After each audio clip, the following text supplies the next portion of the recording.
You're from North Bengal, so you've been witness firsthand to the Naxalbari movement at the time of initiation and how it grew eventually into the 70s and the 80s.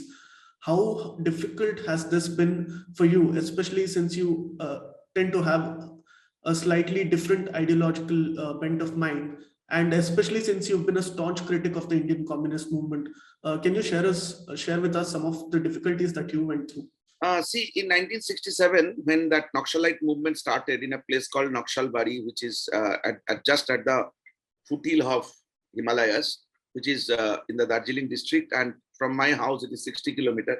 Right. The Communist Party got broken. India. It was earlier Communist Party of India. Then it became CPM, Communist Party Marxist. Then eventually in 67, when that Naxalite movement started, that extremist group, the ultra-left group, got separated, and they are called CPIML, that is Marxist-Leninist. Yes. Now, it is a long history, so I am not getting into the political aspects of it.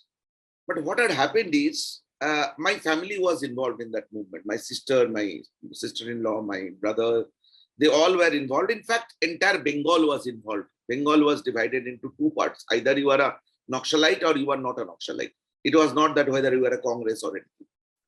So that percolated to Calcutta also, when entire intelligentsia of Calcutta, most of the biggest the educational institutes like Presidency College, Jadavpur University, Calcutta University, all were being, their operation been stopped. The students are getting into it in a armed struggle. So it was a very, very volatile time in the early 70s. 67, that Naxalite movement happened, and 67 to 72, Calcutta was absolutely in brawl.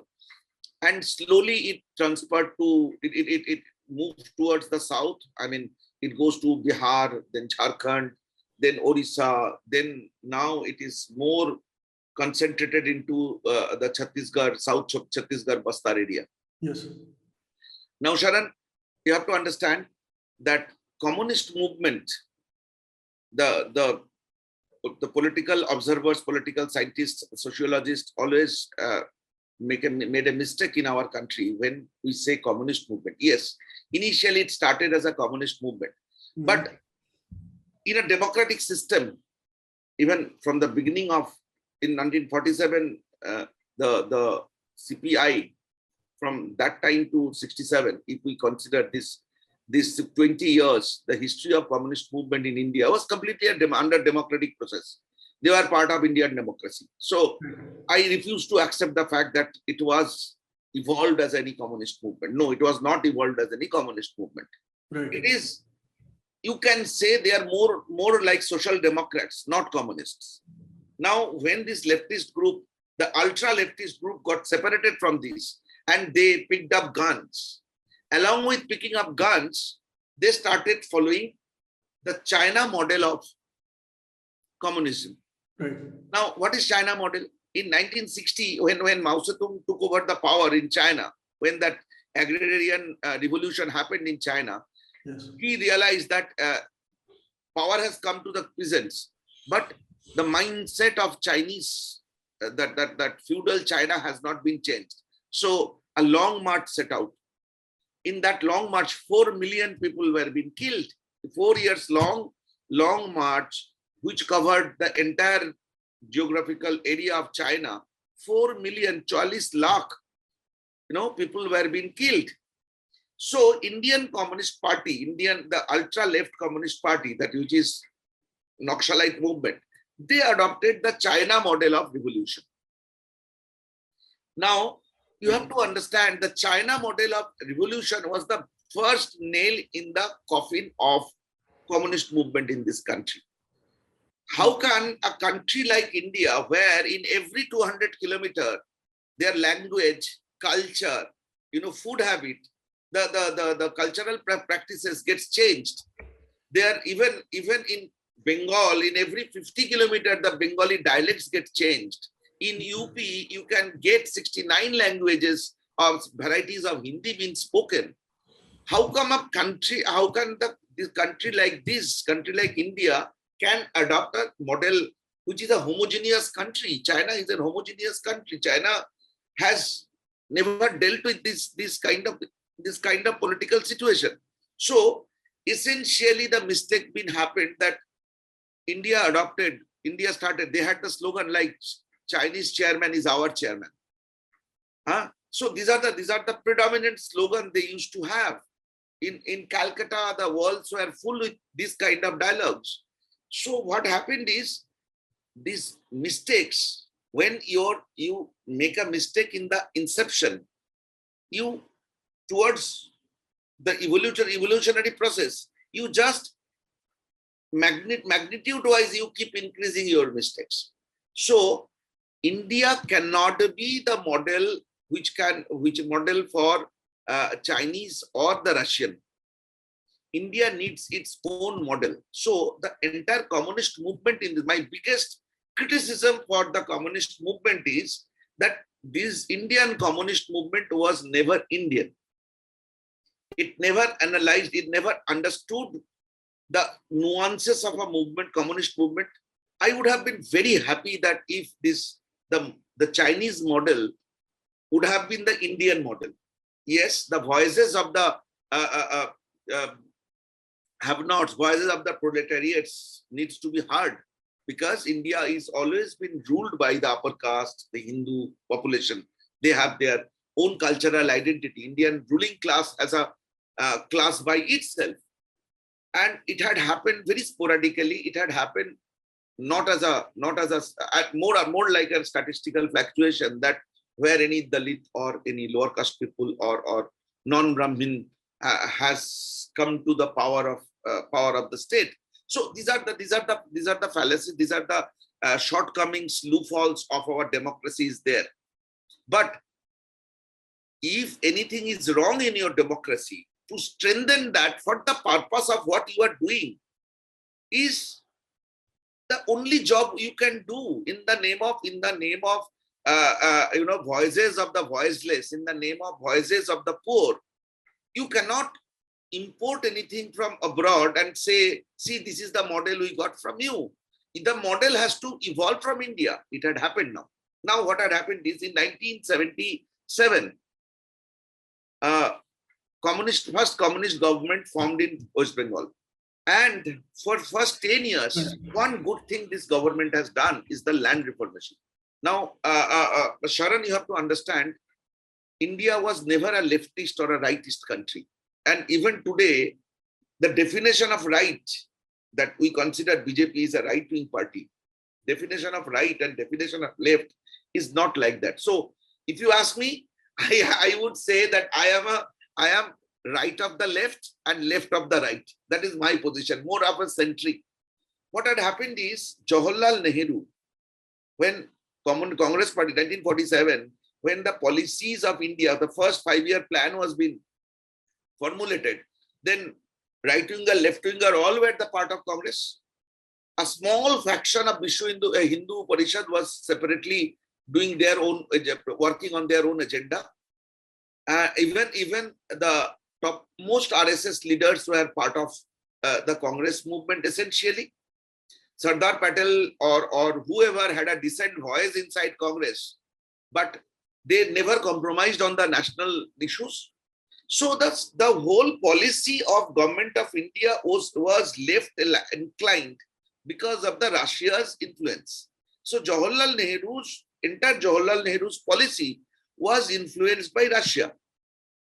And Russia's communist regime almost made India, because India was so Russia dependent, everything about what today we can see as India's might, it is been made by Russia and designed by Russia.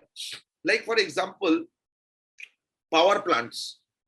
There is a treaty been signed between India and Russia that Russia will put up 7 power plants in India. And the anecdote was that in the process of setting up those power plants, they will teach us, they will give us the know-how of that, the engineering part of it, the knowledge part of it, they will impart, so that for the 8th powerhouse, India did not to depend on them. India will be self-reliant. But Russia tactfully didn't do that. That was the game of the communists they have done all over the world. What China is doing today, in the name of helping the economy of underdeveloped countries, China is helping them, and in the name of help, they are actually taking everything in their control. It happened in even in Australia now. They have bought up most of the biggest of the big companies in Australia. They have almost taking their territorial control over Sri Lanka. So this is how the communist movement in the world has done. Right. So initially it was looking very nice that Nehru's socialistic communist inclined, because it was talking about the poor, it was talking about hunger, it was talking about illiteracy, it was talking about a lot of things. But in ground, nobody checked whether India is prepared for that. What India exactly need, nobody gone to the grassroots level to ask that whether we need that. If you tell me, Sudipta, I'm going to help you. By helping, you will give me food, you will give me, my day-to-day course things, without asking whether I need your help or not. So if you really want to help me, you will understand the grassroots reality of Sudipto. You will understand the grassroots reality of the country. That process has not been happened. Right. Entire, till the time the JP movement and emergency came. I hail the student leader like Arun Jaitley ji, or George Fernandez. These people, they are the student that time. So first time in India, parallel voice started raised up when the communists, the agendas of the communists are being countered, are being questioned by essentially the nationalistic forces. And the concept of nationalism, no matter what, in which definition, first time started coming during the JP movement. And now in last 7 years, we got a nationalist government. I have no doubt about talking about that. But nationalism is a cultural process as well as it is not only an economic process. By making policies in Delhi, you cannot change the mindset of this country. So definitely we got a nationalist government, but the process of becoming nationalist, that process not been, I think that is the deficiency which we have been inherited from our predecessors. Right. But we could not become nationalist because that cultural process of becoming a nationalist not been started. It was a historical responsibility on these people in the power, and to me they miserably failed. That even today we had to wait for someone's personal charisma to get vote for the party. It was not supposed to be like that. Now you said about Bengal, I just come to Bengal in 2 lines.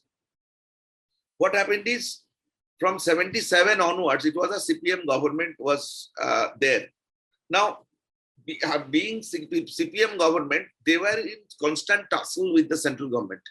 And Mamata Banerjee, when Mamata Banerjee came to power 10 years back, Mamata Banerjee didn't come to power as a philosophical or a political opponent of the system. Right. She used the system of Bengal, the anarchy, the anger, the anarchism or anti-Delhi notions. Right. Mamata Banerjee inherited. She actually used the tactics or the strategy of CPM, and by the time Mamata Banerjee was powerful in Bengal, she understood the politics of CPM, how they were in the power for 35 years. Mamata Banerjee adopted the same strategy, and inherently Bengal has an anger against Delhi, no matter who is in the party, who is in the power. So Mamata Banerjee very clinically used that anti-Delhi sentiment to come to power even this year in the 3rd time. So my point is, Bengal's genesis is a little different from the genesis of the other part of the Indian politics. Bengal is the worst sufferer of the refugee issue. Right. Almost 15 lakh refugees has crossed the border from 47 to which is huge, humongous number. Sorry, it is 2 million, 20 million refugees has come. This is the number, yes. So my point is that holistically, nationalist movement is not become a movement in my country. And that is the reason we neither countered socialism, neither we could manage to give the befitting reply to the communists, nor we can do anything, we could do anything to, to consider us as a nationalist India. That also didn't happen. It was a fractured concoction of different ideologies and thoughts is basically making my country vulnerable. We are vulnerable because Islamic terrorism can find India as their home. Any interest like Pakistan, China, Nepal, even Nepal at times, Bangladesh, the hostility against India because we could not become a strategic nationalist country. It is a fractured existence we are. So as a filmmaker, definitely it's an interesting case study. Yeah. Please remember to subscribe to us and switch on the notifications for this channel. For our other social media links, more content, and to support our work, please visit citti.net. Dhanyavad. Namaskar.